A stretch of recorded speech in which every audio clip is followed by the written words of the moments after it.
A glorious Monday. And we're back. Lots of good news. Lots of good news. It's the best week of the year. It's Thanksgiving, my favorite holiday, and should be yours. And it's November 20th, the year. It's 2023. Welcome aboard, everybody. You listen to the Crushing Iron podcast, and this is episode 731. Yeah. It's definitely one of my favorite weeks.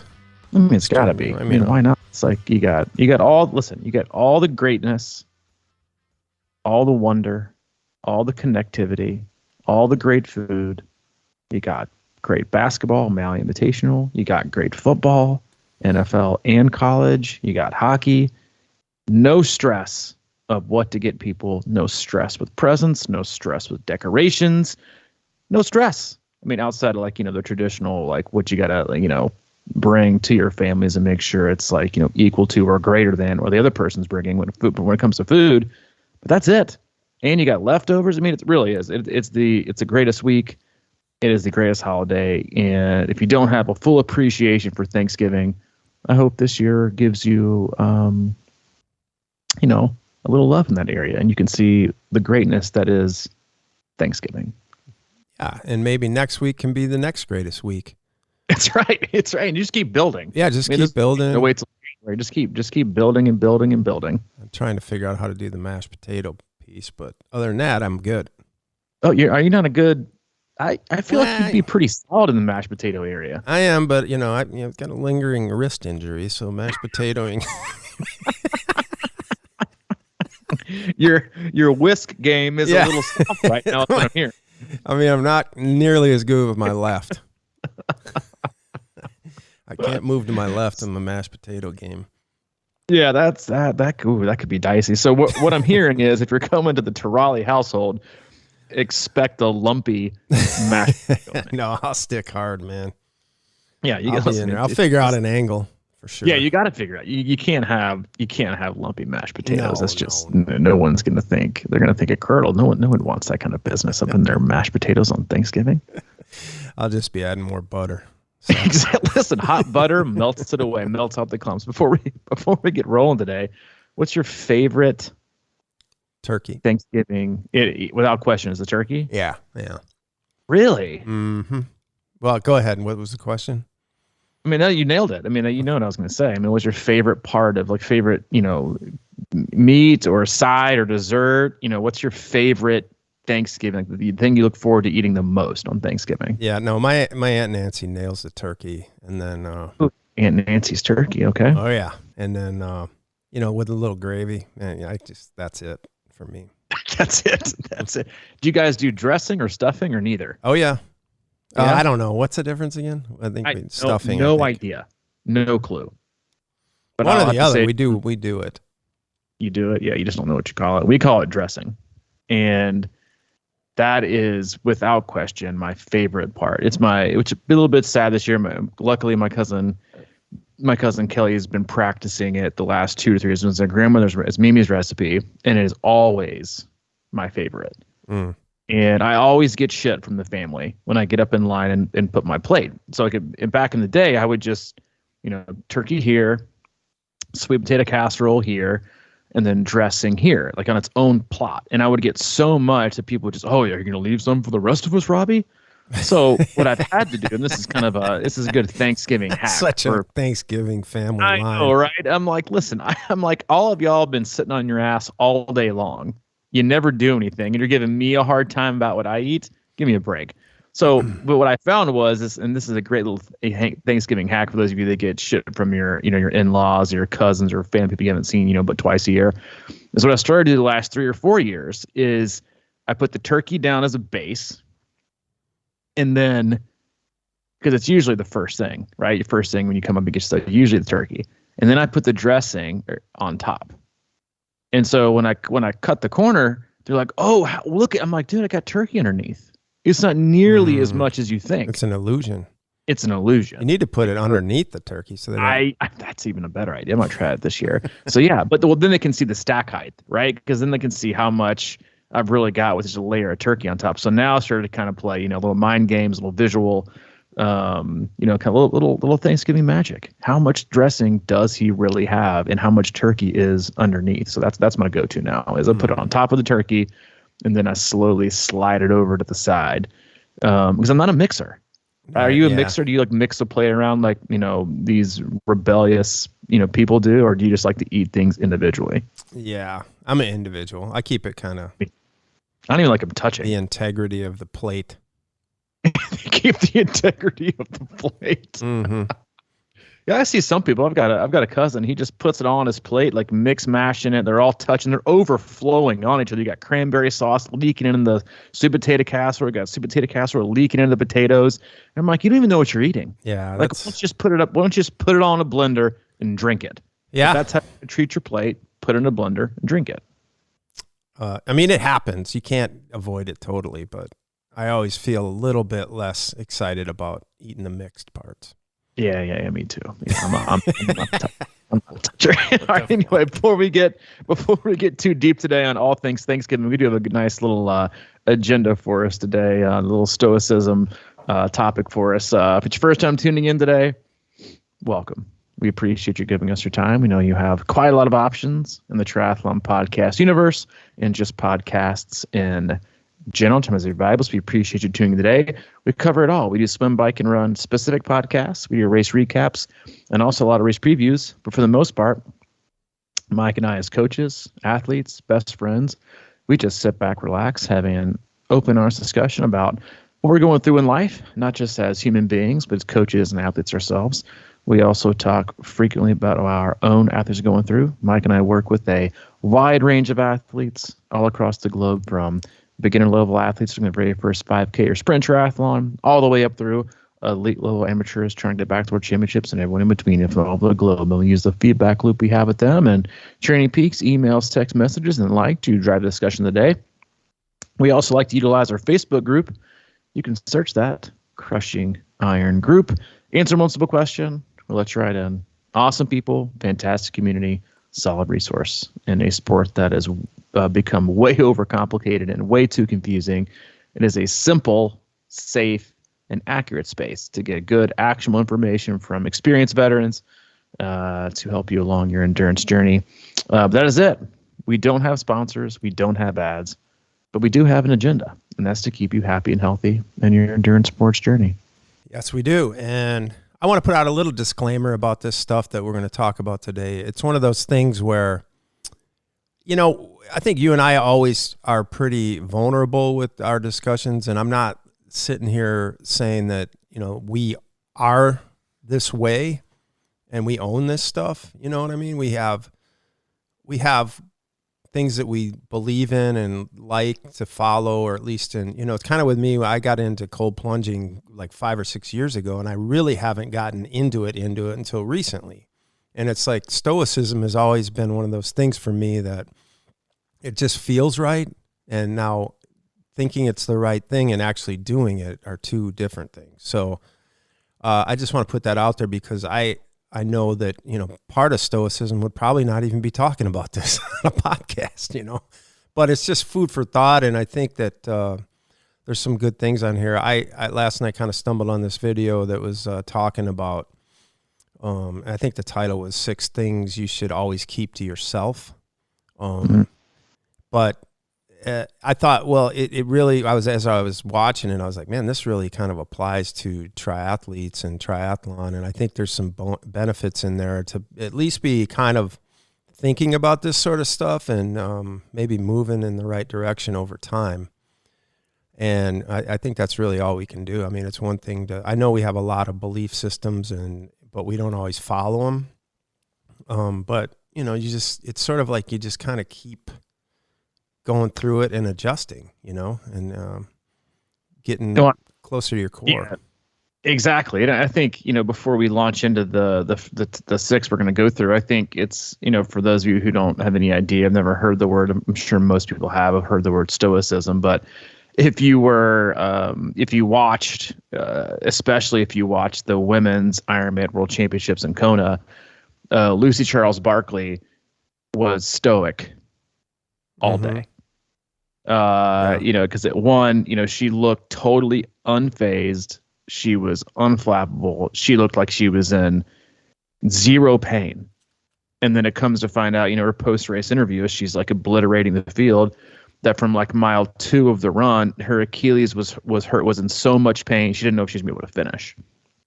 And if you look up, just a quick look at the definition of Stoicism in the dictionary, it is this: Stoicism, the endurance of pain or hardship without the display of feelings and without complaint.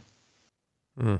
And that, if you watch her, that is exactly what was happening, right? And I think, again, you said it well, like, on the outset, is this is obviously not something that you and I are, have perfected. It is something that the Stoicism came into my life, I don't know, about 8-9 years ago, something around there. I think I gave you the book, right? We were joking about it last podcast. Mm-hmm. Obstacle is the Way, from Ryan Holiday. He has a lot of, he even has a daily journal called the Daily Stoic. I was going through a really, really challenging period of my life, and it was all about that. It wasn't, to me, it's not about not showing feelings. It's about, what we talk about a lot, which is not getting way up too high or way too low, right? You don't hang out in the tens, right? We always talk about, you and I, and then even with our athletes, that 10% of the training you're going to feel like you're a champion, 10% of the training you're going to feel like you need to retire. The rest is just the 80%. It just is what it is.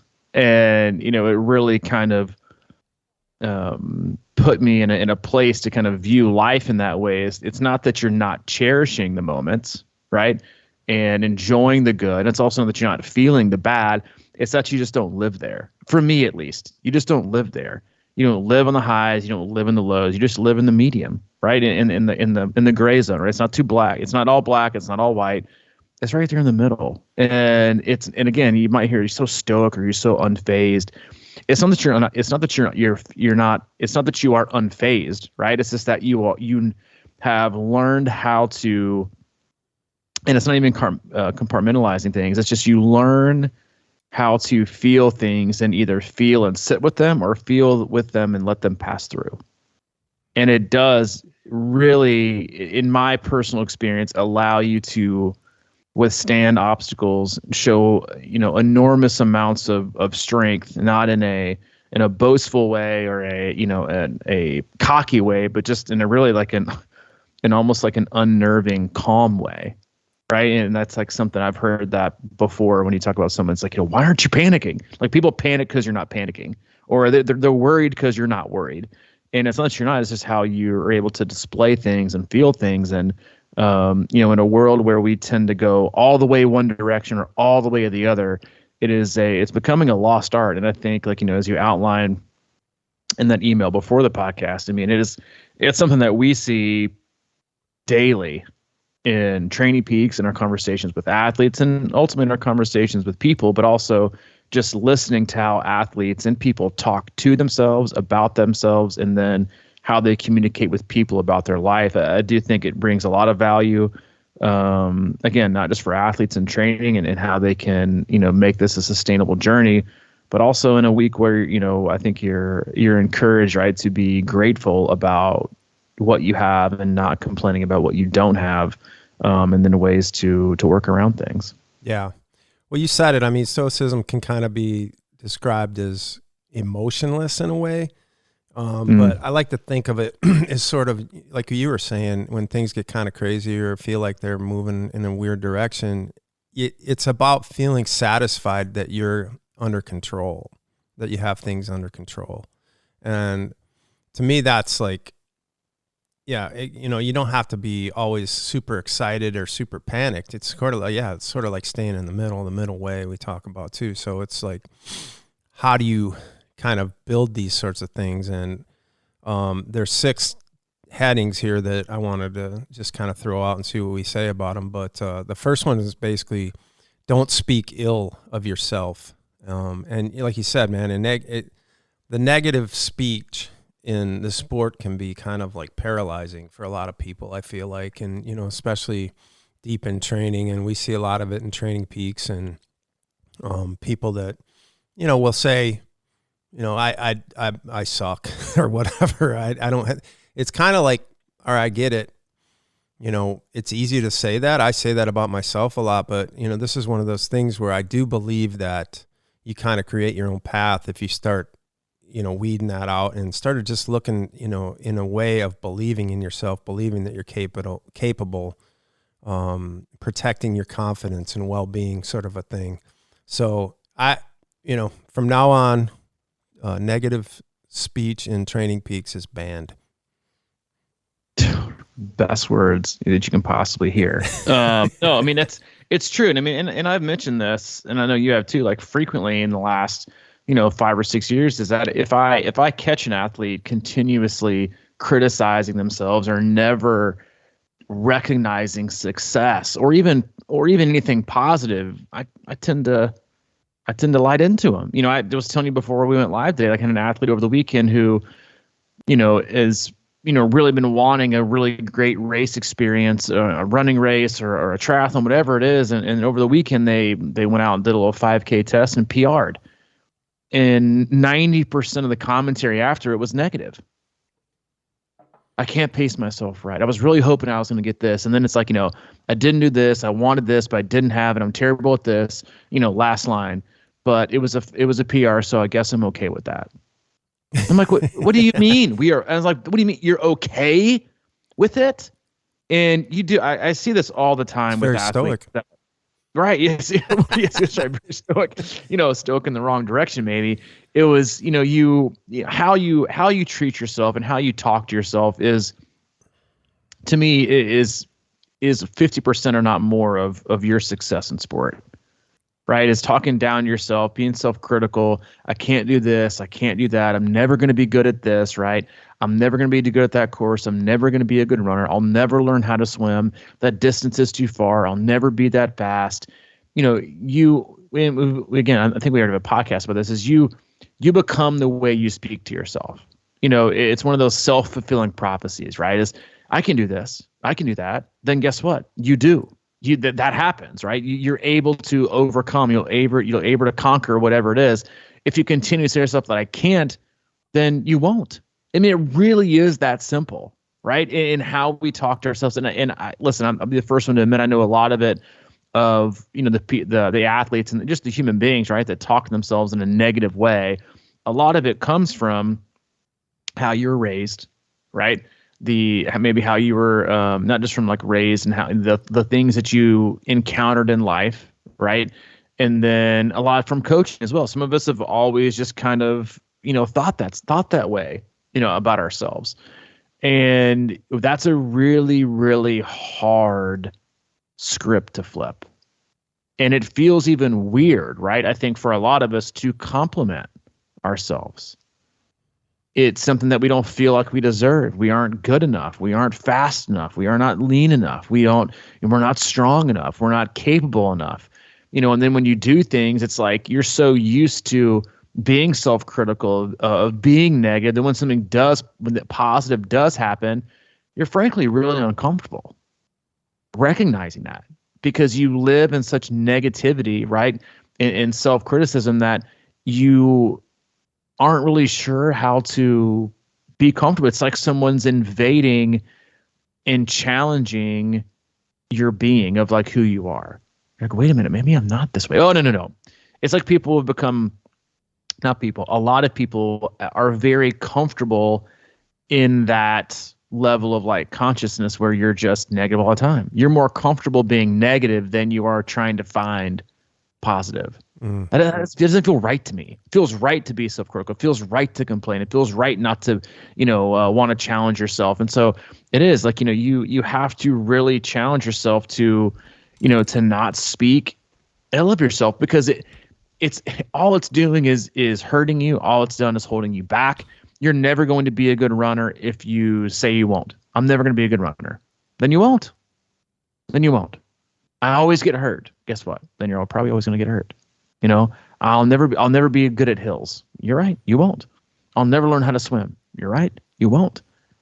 That's 100% on you. And doing simple things like just changing the narrative is so empowering, but also gives you and even if you don't believe it, right? There's a a phrase in AA called, fake it till you make it. Like, even if you, like, that's one of the first things I learned when it was like I was in treatment, and it was, you find someone and that you really, really don't like, and you really, really maybe even hate, or you really, really resent. And they said, that's exactly who you should pray for. What? Yeah, I'm like, no. And they're like, even if you don't believe it, do it. Because, like a lot of people will say, hey, like, resentment kills people because it makes you want to drink and makes you feel all these different things. Like, and they said, even if you don't believe it, just say it, just do it, and fake it till you make it. And then one day, guess what? You'll forgive them, and you'll be able to move past and do different things. So find different ways. If it's about being positive, be positive. But even if you don't feel comfortable doing it, do it, because at some point you're going to be comfortable doing it. And I think that's the most important thing, is being comfortable, being positive about yourself. Yeah. And just quickly, because I think, if you don't, swimming is one of those ones that I get a lot. I'll get a video from somebody and they'll be like, criticize my thing, show me what to do. And I'll look at it and I'll be kind of like, it doesn't look all that bad. I think now I'm not all up in every little mechanical thing. Like sometimes I just think, I say to them, it's like, we got to just figure out how you can believe that you're a swimmer and really truly believe that you're a swimmer. You're okay. You're good. And then just start building on that train, because, I've talked about it before and you've talked about it a gazillion times, but a lot of times, if your form is pretty good, one of the ways to get better at swimming is just to swim harder and swim faster, like work yourself. I don't think a lot of people work hard enough sometimes, but believe in yourself as an athlete. That's a huge piece of the puzzle. And when you do improve, that's a good segue to number 2, is don't boast about self-improvement. Yeah. I think you could take this one a lot of ways. Like I'm not for, never talking good about yourself, right? You can't say don't speak ill of yourself, but then say don't boast about self-improvement. Self-improvement is a journey, right? And yes, I am, I'll be the first person to admit, maybe to the Stoic extreme about boasting about self-improvement. I rarely ever talk. I have a hard time being proud of myself and feeling that, and then definitely not boasting about it. I do think that there is a kind of a double-edged sword in the world we live in now with Instagram and social media, that one of the things is once you start down that path of boasting, right, about yourself, about your success. And I do think it's important to let people know you're exceeding, because I think that's important, because I think people need, and it's great for people to see that that there is success to be had out there, right? We talked about, again, before the podcast, we talked about you need to see hope, right? You need to see that things can be done. I'm all for that. I think that's incredibly important to how we live and how we give hope, right, to other people. I think when people see you doing things, but here's the difference, right? When people see you doing things, that empowers them a lot more than you telling them what you can do. Yeah. Right? You go back to, so I think a lot of athletes and people get down this really unhealthy, streak of always talking about how great things are, how much they're crushing it, that then even when they aren't, they tell themselves they are, which isn't bad, but then it kind of makes you feel like you have to kind of keep up with the Joneses.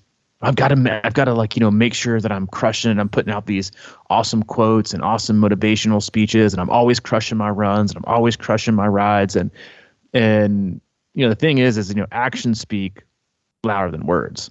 And I think that's very important for people to see, in that you are living the way you're supposed to be living, you're training the way you're supposed to be training, and then racing. Because I know for me, and I know for you, I've never been moved and pushed and empowered and encouraged to do anything great by someone's words.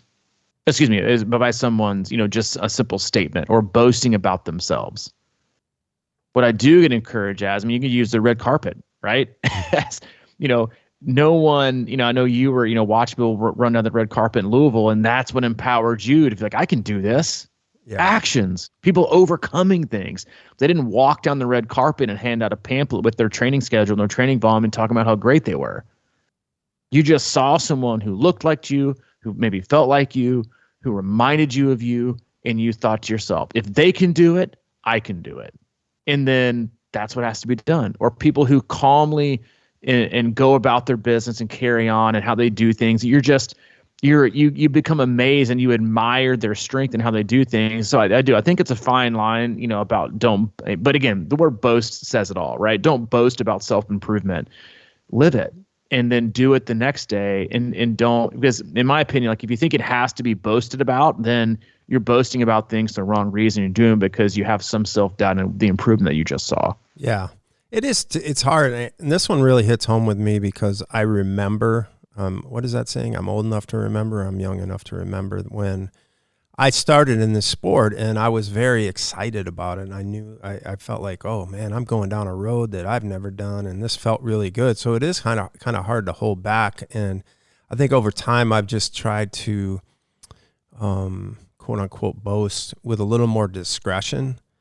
And in the sense of, I'm like, oh, am I doing this because I need I need outside gratification, or am I doing it because I actually am doing it and feel good about it? And I think those are kind of different things. And we've talked about, sort of building in excuses and things like that. It's sort of like I've been posting a lot less about what I do, but because I think it has to be something in your gut and inside your being that you really know that you're on the path, because we just sort of, like everything, it's kind of like flippant. I just did a hell of a hike. Here's my 85 pictures, and then the next 2 weeks you don't do anything or something like that. That's kind of how I feel like I used to do things. And I still struggle with it. It's not easy because the access is there for the dopamine hit or whatever, and you want to put things out there. And, it's just part of how we live. But I just think that, I'm always trying to check myself on stuff like that. And even like this podcast, we have opportunities all the time to be talking about what we're doing, but it's just more for me, it's just like an exploration. I don't have the answer necessarily. I think, one of the things I'm most proud of is the fact that I've been getting in the cold water every day for about a month or something like that. But I'm sitting here, at first it's like, it feels different. Anything you do for the first time, or, you just start a new path and it feels good for a while. And then at some point it becomes kind of like normal. And then you're like, because I don't really necessarily know if I can sit here and say concretely that it is a benefit to me, but I think it is. It feels good, and, kind of that fake it till you make it thing. But for me, it's just kind of creating a pattern and doing things. And sometimes when you're growing or things are working for you slowly, they're hard to recognize too, right? So that initial time you do it, whatever it is, you just started training for an Ironman, and that's when I got into deep trouble. And, we talked about it before, like whenever you or any of us would start posting motivational quotes, we knew there was trouble on the other side of the coin. Right. It's like, immediately text you, dude, you all right? Mm-hmm. You doing okay? You're a little over the top. Yeah. I mean, it's so obvious, but it's sort of like, you just want to prove that you understand and you got it under control. But a lot of times that means you don't, I guess. Well, and I think it goes back to, the hanging out in the middle, right? In that middle 80 or the gray zone. It's that, a lot of times when you boast about self-improvement, you feel like you need more. Mm-hmm. You're not just happy with the accomplishment. Just energy. You need extra. And there's some of the, happiest moments I can go back to in my life were moments where I was alone or someone else, or did things, and I was like, man, I'm just really happy and really proud of myself. No one else is around, and that's okay. It's like some of the best things I've ever seen in my life, I've never taken a picture of. And I just was there in the moment. I wanted just to just capture the feeling in the moment with my eyes and my heart, and just kind of, this is it. This is incredible. And keep it to myself. Because a lot of times, and one of the unfortunate pieces is that a lot of times when you share things, right, and we're the same way, right? Even if you're not sharing things in a boastful way, but you can put out a free podcast and with your best intention to help people, and get ripped apart. Because anytime you put anything out there, you shouldn't expect to get automatic likes and hearts and love.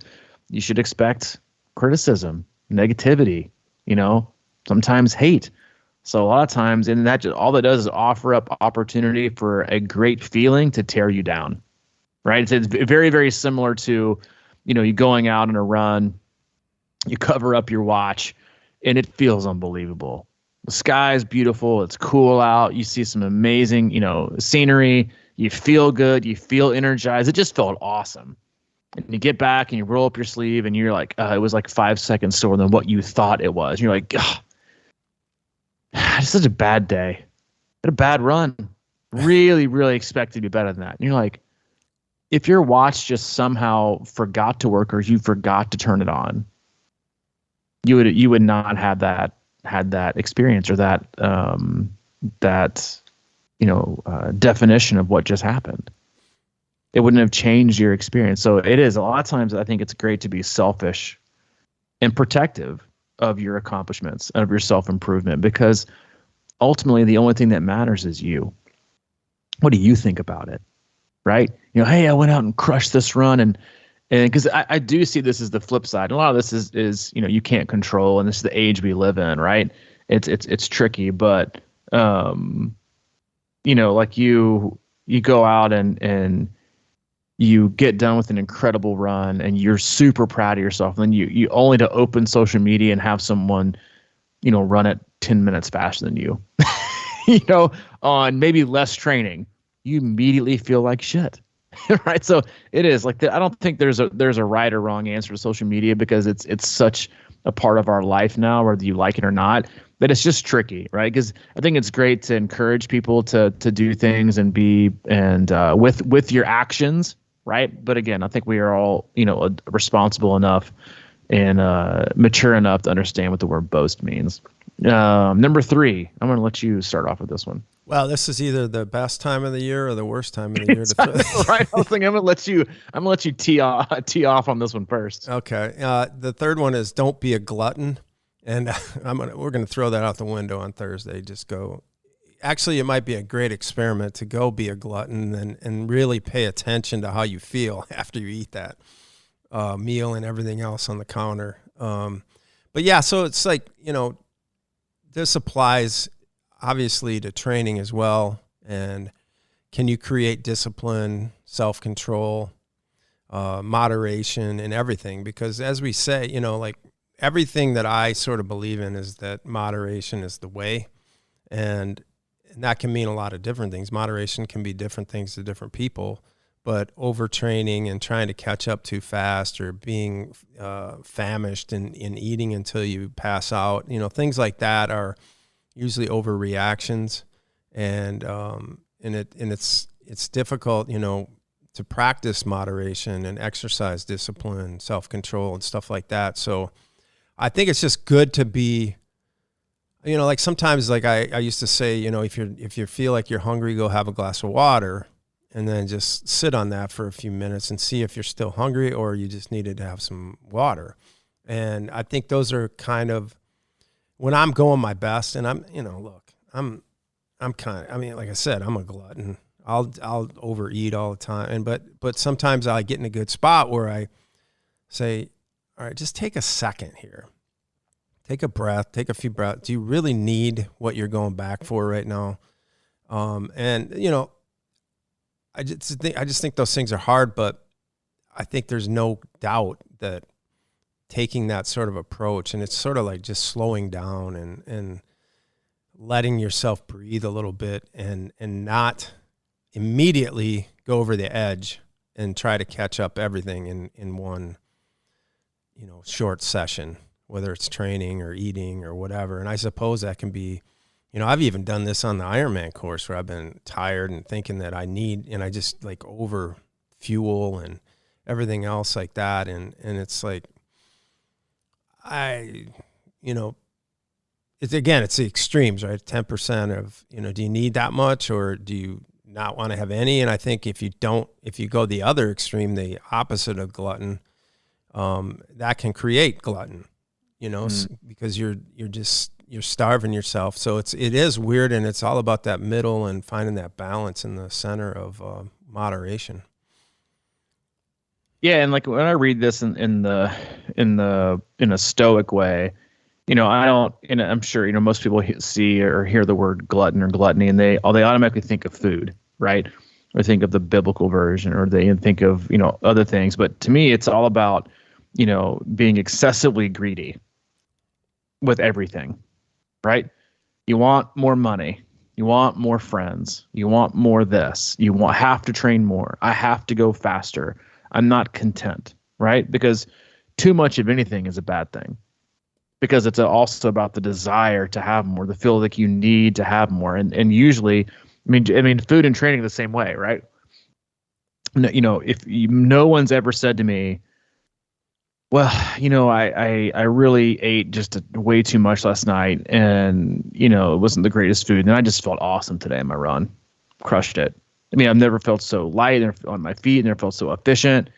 It's about fueling with the right stuff, having the right amount. Same thing with training, right? Is, man, I really need to do 6, 7, 8 more hours, for sure. That's what's going to make me, get faster. It's so don't be a person who always feels like they have to be greedy with their time, who's greedy with, with food, right?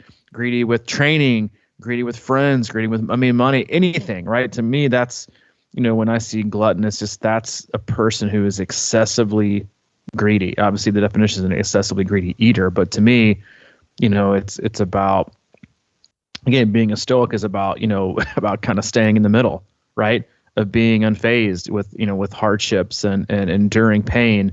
It's not about, being greedy with everything else. So I think that's tough when, again, most people want to go to take a nap and go to sleep after, consuming some pretty good, Thanksgiving food, and I'll be the one to do it. But I'll tell you right now, I'm not going to wake up Friday morning feeling good about it. I'll be happy to enjoy some food, but I'm not going to want to go out and be like, you know what, today is the day where I'm going to put my best foot forward on a run or a ride or a swim. Yeah. I'm going to be paying for it a little bit. And it's important to remember that, right? Too. Because it's still an extreme, right? Gluttony is an extreme. Mm-hmm. Being greedy is an extreme. And so I think that when you think about, Stoicism and how it relates to triathlon is don't feel the need to be extreme, or greedy with things. Just try to, again, stay even and remember, and I think the biggest thing is like, enough is enough, right? And that means it's plenty. Or like we talked about last week, great is the enemy of good. So many times we get, trapped in, we always have to have more. We always have to have more. We always have to be faster. We always have to be stronger. If that's the way you live, that's the way you operate, and that's the way you think and believe, then you're never going to be content and enjoying your life, because you're always going to be in want. And I think that's, and to me, that goes right in number 4, which is don't be too focused on the future. I mean, we talk about this all the time. We talked about it, I think at length on our last podcast, about planning for the future and thinking about the future. I use a phrase with athletes all the time that I heard in a room one time, which is, don't go future tripping. Don't go tripping on a future that hadn't happened, might not happen, and you don't know what's going to happen. But people live there. People live in the future. A future that is undetermined, unpredictable, and always going to be different than what you think. Yet, people live there. It is just, it's a terrible way. I don't think it's terrible. That's too extreme, but it's not a healthy place to live in the future, right? Because it's, for one, it's false. You legit have no idea, right, what things are going to happen. I mean, perfect example, right? 2019. Can anybody predict 2020? Hell no. And then in 2020, guess what people try? We're in the middle of a pandemic and everything was shut down. You know what people started to say? This is the new normal. This is the new normal. And now look at us.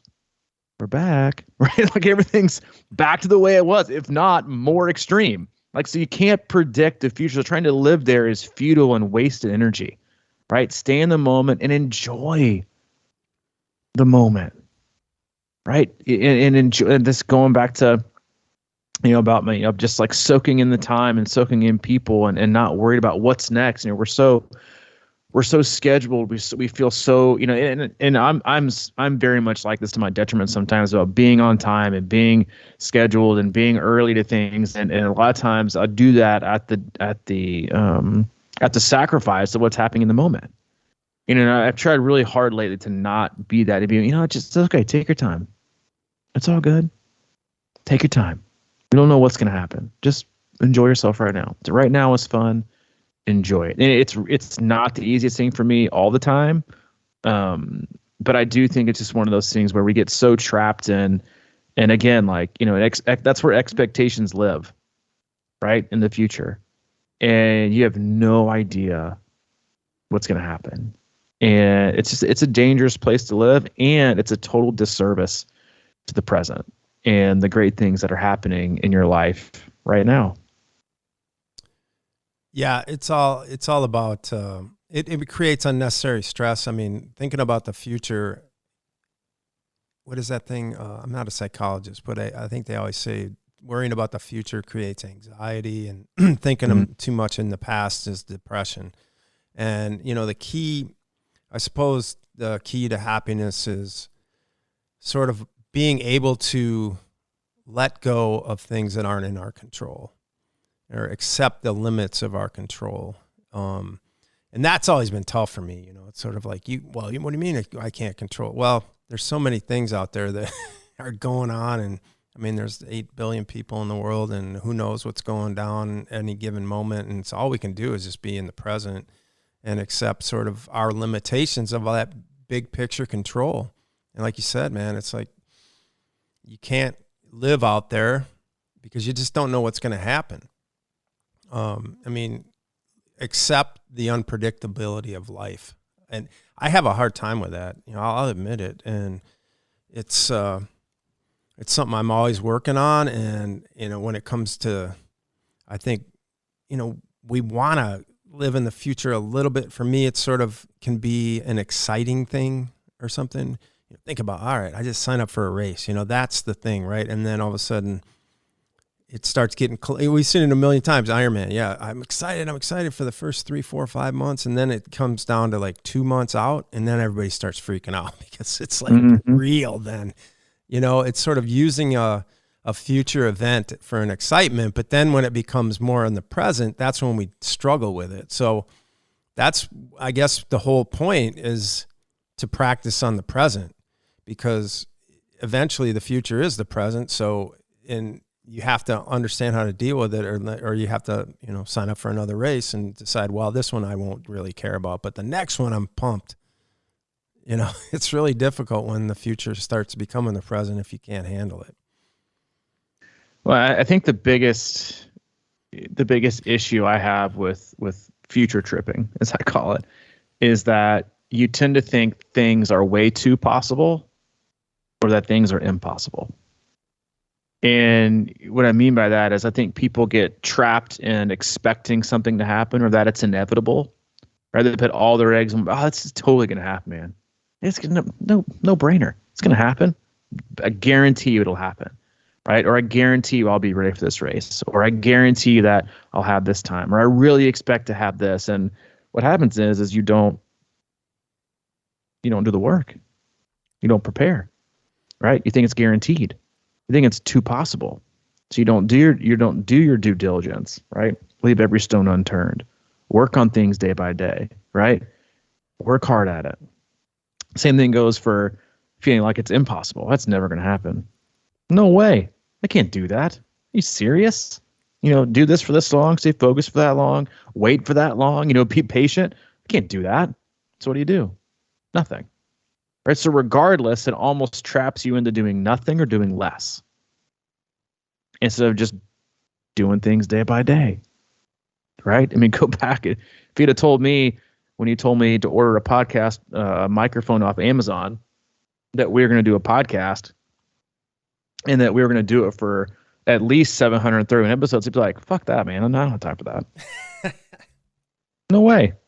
I don't even know what a podcast is, much less doing them for like the next 7 years. No, that's way too much, right? That seems like a lot. I can't commit to that. But instead, it was just like, let's just do one and see what happens. Right. We don't have to guarantee anything. And now look, right? Again, we don't have like some top-rated iTunes podcast, but I fucking love it. And it's built a community and a partnership and a life that I wouldn't trade for anything. And we had no expectations attached to it. We got to turn out some money, ads, sponsors. Like we're gonna kill it. We're gonna make so much money. No, it's just like, let's just do it and see what happens and have fun with it. Who knows what'll happen? Who knows what it'll become? We didn't even think that far. I know I didn't think that far because I barely knew what I was doing. You were to tell me what a USB port was. And now, I mean, sometimes you still do. And here we are, right? And it just goes back to, like it just, you just know, right?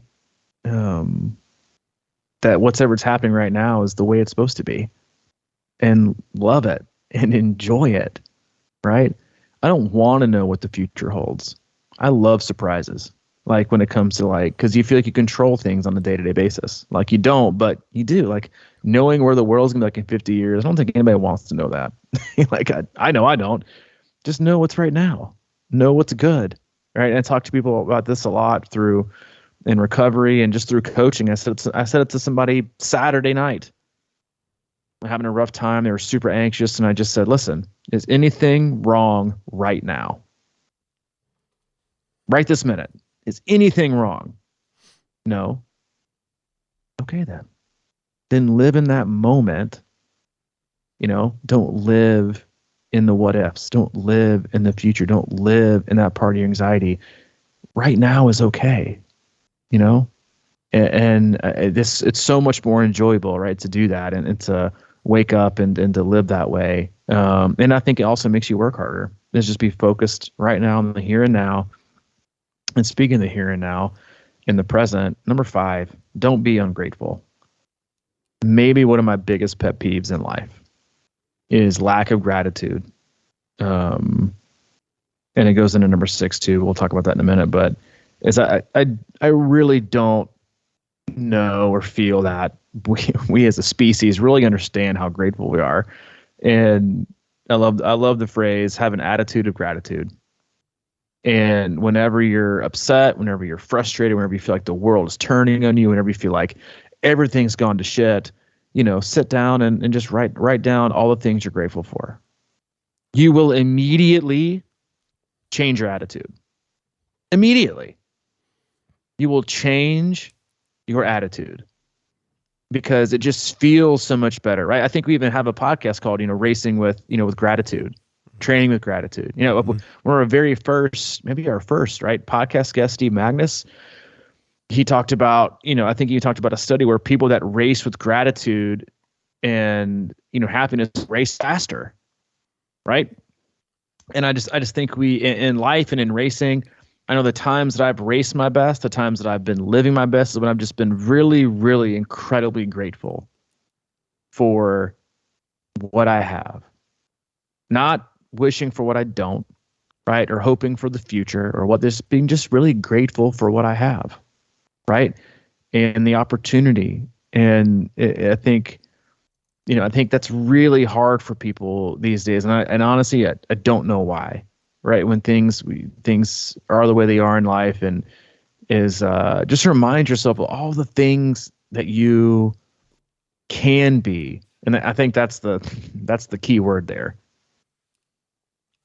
All the things that you can be grateful for. Choosing to be grateful for them, totally different story, right? The athlete who's trapped in the moment, who just thinks they're terrible and they're never going to get any faster, and they're running 9:30-minute miles, and to them that's just too slow and too terrible, and all they really need to do back is go to the training piece calendar, click November 20th, click 2018 and see 12-minute, 45-second run walks.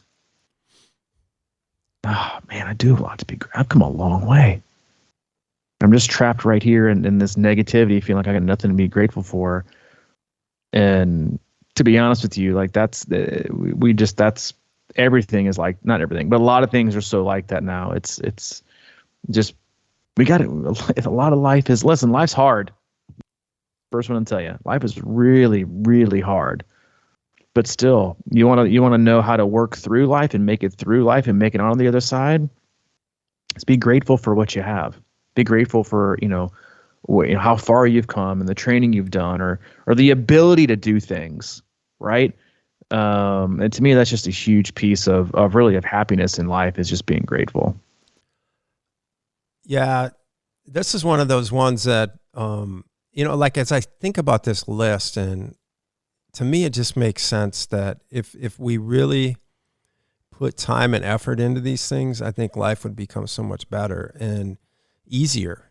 And I think sometimes I get upset with myself because there's a million people who have said, hey, before you go to bed, write out a gratitude list. And I've done that in the past, and I know it works. It's that simple. And it's sort of forcing yourself to sort of shift the mindset and be grateful. Because if you're going to bed and you're all anxious and worried about shit and all this kind of stuff, it takes you out of that moment. And it just, it snowballs. All these things kind of snowball. If you go to bed with a grateful perspective and relax and not anxious, you'll probably sleep better. You wake up better. You wake up happier. You're more apt to do the things that you want to do. You'll have more energy. All these kind of things. And it's sort of like, I feel like this is a stripped down, simplistic kind of approach to things that will just have impact on so many parts of the tree. And, I don't stay consistent with it, but I'm in it a lot, so it definitely helps, but it's one of those things where being grateful is so underrated. There's so many things, life is a remarkable gift, and showing gratitude for people and helping people and that kind of stuff. It's like putting things out in the world and they come back tenfold. It's the same type of deal, be more interested in your friend or your neighbor than you are yourself. And then shit just starts happening positively in your life. Yeah, no, I mean, like that's such a huge piece, I think, of gratitude, is just not forgetting how you got here. Yeah. What you've overcome, what you've done, the thing. I mean, we've all, like, if you're listening to this podcast, you have persevered something. Whether you think it's not that big, I'm sure other people would, right? Because our hard times are all relative. Someone else's hard time might seem impossible to us, and our hard times will seem impossible to somebody else, right? Because they don't have any experience going through them. They don't have any idea, right? So when you go back and you look at those things, you realize that I'm still here. I'm still kicking. I made it, right? The sun's shining. I got a place to go. I got food on the table. I got a roof over my head. I got friends. I got community. I got people support me. I got my health. And I am way far ahead of most people. It really does diminish like anything else that you think that, is getting in the way, which is, 100% number 10. Another huge pet peeve of mine is complaining for a happier life. Right? And to me, that goes back to I wanted to bring that up so much about the, in the the glutton piece, being, great is the enemy of good. I wish my life was happier. I wish I could do this. I wish I had that. Their life looks so much better. I mean, can we all agree that when you see people's life, that nothing is really what it seems? You know what I mean? Like, nothing is really what it seems, right? We get shocked on a day-to-day basis for, you think someone got the best life ever and you realize that it's not. Or you think that person's marriage is so much better than yours, only to find out that it's not. Or you feel like someone's job is so much better than yours, and you talk to them and they're just fucking miserable, and it's not, right? Or you feel like someone's training and racing is so much better than yours, and they're so, faster, and then you realize that they're totally burnt out and they hate the sport. And so what you thought was not. right? But we love to complain about wanting a happier life. And again, like, it just goes back to, I think, like, if you think you want a happier life and you don't think and you're not happy with what you got, sure. Do we all want to work? I think working, it's great, right? And encouraged to work harder for things. But a lot of people are working too hard on things they don't have instead of working harder to ensure they keep the things that they do have. And that, to me, is how we lose things, right? I really, really want this, and then you let something else slide, and the next thing you know, you've lost something that you really always loved, only to also not get what you were working hard to achieve, right? Or collect, or however you want to phrase it. And it does. It leaves you unhappy. It leaves you miserable. It leaves you wanting other things, or in being jealous, or then getting something and being too greedy about it because you got to have more of it, because that's the center of what makes me happy. At the root of it, happiness is being happy is at its simplest form, right? And doing simple things. Mm-hmm.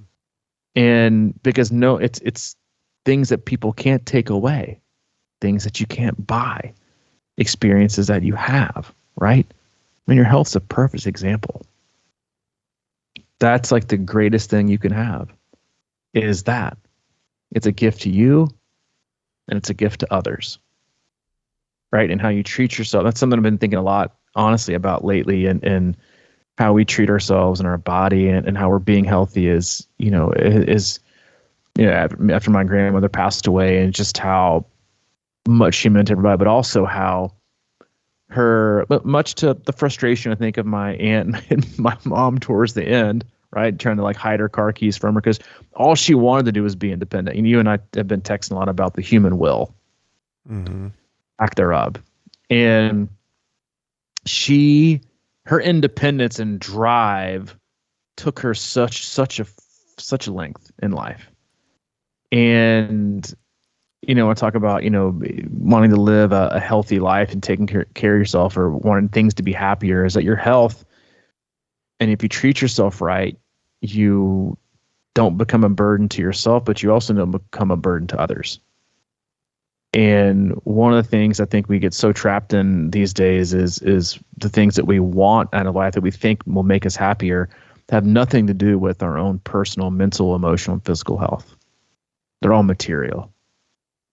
Right. And I just think it's really great to remind ourselves of, that our health is one of the greatest ways. Because listen, you'll agree, and I'll agree, and especially we read it. I don't know a single athlete that I know that I coach is in a good mood when they're sick. They're freaking miserable. They got a stump toe, miserable. Cold, miserable. Achy back, miserable. You want to be happy? Be healthy. Right? And we say it at the outset of our pockets all the time, happy and healthy. That's what we want out of life. And I think they're synonymous with each other. I don't think you can be miserable and also be healthy, right? You may be able to run a fast mile, but are you overall healthy? Right? Same goes the other way. So it's complaining about a better life, or like Hayden said this, we were watching, he's 7, but still, you get the point. Like, we're watching hockey the other night, and they showed, it was, this has been, I don't know if it's a month, I think it is a month, but it's Hockey Fights Cancer. And we went to that game on Friday, but then a couple of nights before, we were watching the TV, and he saw this, these 2 girls go get this really neat, like, NHL experience with these players. And Hayden just goes, "That's not fair." And we had to, like, pause it and have like a teaching moment here that was like, what do you mean that's not fair? Like, they, and we talked about, these kids have cancer and they're going through this really hard thing. So there's families. So it's not about, we complain so much something isn't fair. Right. And then we also talked about, why we don't say that in our family, because guess what? Life isn't fair. If you think about that, and you're, regardless of which direction it is, then you're always going to feel like you're, the victim. Again, which is a big pet peeve of mine, is always being comfortable being the victim of anything, and then staying there for a long period of time and saying things that are unfair, or that's not fair, I want that. That's not fair, they have that, and maybe that's not so much about wanting something else in life, but it's not being happy with what you have and then feeling like you have to have something different. And I think it's again, it makes life a hell of a lot more enjoyable to feel like your life is and where you are is good enough, that you are, happy enough. Yeah, I love that you said that about your health, because that is the one thing that it's very difficult to be optimistic when you're not feeling good. And I was just thinking about this, like complaining and really what it is and what does it mean. And to me, it's sort of like complaining is really just seeking sympathy from others. It's a way of sort of like, having people reach out and kind of, satiate what you're doing. But negative energy is contagious, and complaining sort of spreads it. So I just think like, I'm thinking about this because I'll complain. I'm positive, but sometimes it's easy to get in these sort of complaining, loops. And it's true, I know something's off with me, and I'm not feeling truly who I am or whatever. And I just like to pay attention to shit like that. I know that sometimes I'm bitching about stuff, and I it kind of makes me sick, really. I think about it. It's like there's no reason to. But again, I think when you can remind yourself of all these things we've been talking about, and especially the gratitude list, and then I don't know, complaining almost feels awkward if things are going the right way, and you can kind of see the beauty in your life. So try to keep an eye on that, because positivity is also contagious. And I think, the way you kind of practice being grateful is stuff, and, just be mindful, and it's seeking solutions. And because I think when you feel productive and you're on the right path, it's a lot harder to complain about shit like this. Yeah, no, I love the phrase of, don't bring me problems, bring me solutions. Yeah. Everyone, it's easy for anyone to complain. And most of the time, the people who complain get the most attention, right? Bring solutions to things. And I think that's like, the Stoicism, I think, can, in closing, can seem, can almost seem like, well, seems like not very exciting, and seems, kind of depressing, maybe. You're telling me not to be happy and not to boast. I'm like, no, not telling you any of that. I'm just telling you that, those simple, like 6, topics or things to think about, if you think about areas of your life, right, that could improve, a lot of those will go a long way, and I think that's, when we're all in the pursuit of I think everyone, of being happy and being healthy. And the less you can live in the extremes, which a lot of that, those 6 and Stoicism in general, is nothing's extreme. It's never the worst day ever. It's never the best day ever. And it's not a terrible place to live. It's not depressing. It's not numb. It's not, naive either. I'll tell you right now, and I'm not perfect at it either, for sure, but I'll tell you right now, it's a hell of a lot easier than the other way, because you definitely chase a lot less. You don't chase the fixes. You don't chase the buzzes. You don't chase everything, and and you don't stick with the, you don't attach yourself to the downs or the worries or the terrible things. You just let them roll through. And I just think it's telling you, it makes life so much more enjoyable. And there's a lot of, even reading through that book, there's a lot of similarities in Stoicism, and then like what they, and a lot of the aspects of being an AA, Alcoholics Anonymous. When like the last 24, 48 hours, 72 hours, today's year 10, the start of year 10. I sent you a text yesterday, the picture I picked up my chip, my 10-year chip. If I, going back to future tripping, if I'd have told myself sitting in a room on a Wednesday night, it was dark, it was rainy, it was cold, that this was going to be my life, I'd have said, no, thanks, I'll pass. Like, no, thanks. I can't do this. There's no way. And there's no way I could ever make it to 10 years. But I'll tell you that along the way, like, being grateful makes everything more enjoyable. And sitting in the moments makes everything enjoyable. And not future tripping and thinking about how impossible things might be. Not complaining that, I have this disease and I can't have, alcohol. There's just, or life's unfair and I can't believe this. It's just like it is what it is. And you really can do anything. And I think it's also important for me to say, in the spirit of being grateful, is, I'm incredibly grateful for you and I's friendship and our partnership, and been doing this podcast for, as long as we have. I think it has been a crucial piece in my recovery, in getting to this point, because it's always great to talk to someone and a close friend for 2 hours a week, which let's say less than 1% of the people on this planet can actually say they do anymore, as much as we text and email and do things like that. And then this podcast, right? And the people I've had the opportunity to connect with and share email exchanges with that have a similar story or have been impacted by my story, is brought great, appreciation for the opportunities that I've had. And I was telling somebody this the other day, and I've told this to you too, and I think it's on this podcast, is like, I am of all the things that I'm grateful for, I am grateful for all the things that I had to go through to get here. Which I think sounds really weird to people. And more than anybody, all the things that I've gone through and went through and overcome. And I am grateful for all those, because I don't think I'd be here without them. And I'm also and I said this in my email this morning, so very grateful and thankful to our team and the people that I've met along the way. It's truly life-changing.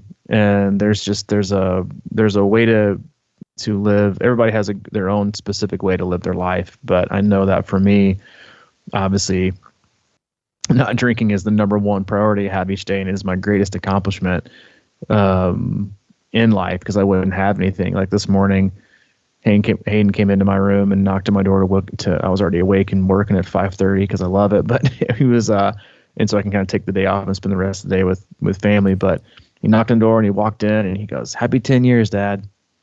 And the coolest thing about it, though, is that he has no idea what it is because been sober his entire life. And, I've had a lot of bad days. I've had a lot of great days, but I've really tried to hold on, though, to those medium days, and not attach myself to, the hardest ones or the best ones, because they're fleeting. And it all, just to share a personal story. I got tickets, I don't know, a month ago for the Blackhawks Preds hockey game on Saturday at 1. It's Hockey Fights Cancer Day, and Allie works in cancer research, and it's something that's close to our family. And then it's obviously Blackhawks. It's Connor Bedard, and it's again right in my wheelhouse. 1:00 puck drop. And when you use like these online apps like SeatGeek, you're supposed to get your tickets like at least 24 hours ahead from another seller. Well, I hadn't got mine, and I had to go through this. Like, it took me 2 hours on Saturday morning to go through like the whole customer service thing. I'm sitting here thinking, I'm not gonna get tickets, like, because there was not that many left. But I was still just real chill and calm about it. Just work your way through it. And finally, props to SeatGeek. They said, well, if you don't get your tickets by 10 a.m., and so for a 1:00 puck drop, I'm thinking to myself, oh my God, like 3 hours before? And I'm not sure I'm comfortable with that, but whatever. They said, if you don't get them by 10, we'll refund you 120% of your ticket price. Wow. And I'm thinking, okay, that works. So I just flat out told him, all right, I'll take 120% of the ticket price. Don't give me replacement tickets. Just give me the cash. And as I was doing that, these tickets popped up on another platform, Ticketmaster, that were on the glass for less than I was going to get back. And snag those up. I give them refunds. So we get there, totally different section than we would have been sitting in before. Totally got there at a different time. And we get up there, and I share this in our weekly email, and we go up to the glass. We're on the Blackhawks end because that's where our seats were for the pred shoot twice, first and third period. And they're all warming up, and there's at least like 30 kids, Blackhawks uniforms. We walk up, there's a kid next to us who has this like giant pimped out poster board that's like, Bedard, you are my idol. I want to be like you, see you in 2035 on the ice, like decked out. And there's tons of Blackhawks men out. There's Hayden with Pred's hat, Pred sweatshirt. He's got this little like, printer sheet of paper he got from my mom's house. We're sitting with my mom, and it just says, hey, Connor Bedard, in his own handwriting, can I please have a puck? And using his manners, I'm like, this is not going to work. Like, you got no shot. And he's warming up, and he turns around, and he looks at it. It was just really this insane moment. If you don't know anything about hockey, or it was like you'll be like, this is stupid. And he just takes the puck and looks at Hayden and just skates over, takes the puck over, pulls it up, drops it over. And I mean, his face, every kid was just like, oh my God, I can't believe that just happened to you. And I'm freaking out. I'm like, I got like teary eyed. I was like, oh my God, well, unbelievable. Because it made his life for a little bit. And then we sit down and we're starting to watch the game, and these two guys come sit next to me. And it was really kind of one of those moments when you think back and you're grateful for your life. And these two guys come sit next to me on the left side of me. Hayden's right to my right. And they are just shit canned. And again, there's nothing wrong with going out and having a few drinks, having a good time. But believe me, I got enough for plenty, and it's fine, perfectly fine for most people. But it was a really interesting moment to be in, kind of like sitting on both sides of what my life would have been like. And oh, wow, yeah. What I had now and what I have with my life, and Hayden versus, another. It was just a really interesting, like, it was like I was stuck like in between times of my life, what my life could have been and was, to what my life is now. And it wasn't even like a coin flip or well, I wish. It was, man, this is so much better. And it just is. I share that to, and all to say, that I'm incredibly appreciative of what this podcast has done for me, and our partnership and friendship, and where I am today.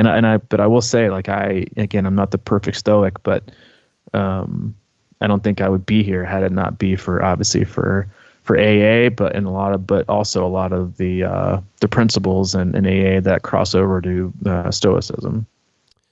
Yeah, and I feel the same, dude. We talked about it a couple of weeks ago when we didn't have a podcast, and how much we missed it. It feels like something that, is part of our lives, and I'm so grateful for that too, because we get to talk, and we just talk about shit that's on our minds. And I think we've been always, supportive of each other, and we know we have each other's back, and there's just something really, really cool about that kind of helps me move forward, and it gives me purpose. And of course, we wouldn't be anything without people listening. So, everybody that's supported the podcast over the years, and I mean, it's just a great thing on every level. And I'm super grateful of it. And I think maybe after this podcast, I may even be more grateful. So I need to kind of look at these principles and take them a little more seriously. But in general, it's great to have this ride with you, buddy. Great to have this ride. Well, at least if I'm the one driving, because you tend to drive a little bit too slow for me, but we've settled that. But that is it. Just moderate driver. Hope you all have a wonderful Thanksgiving. Enjoy yourself. Enjoy time with family or with friends or both. Take time for yourself. Be grateful, and get started on things, whatever it is, or that life looks like, and and are just being happy with the one you got, and staying in the present, staying in the moment, and enjoy yourself. We'll see you next time. As always, we love you. We appreciate you. If you need anything, go to our website, c26triathlon.com, and there's a one-stop shop for all things coaching, camps, and community. And if you need anything from Mike, he is available, crushingiron@gmail.com, or if you need anything from me specifically, c26coach@gmail.com. All right, buddy. Have a great Thanksgiving, and I'll catch up with you next week. Yeah, you too, dude. See ya. See ya.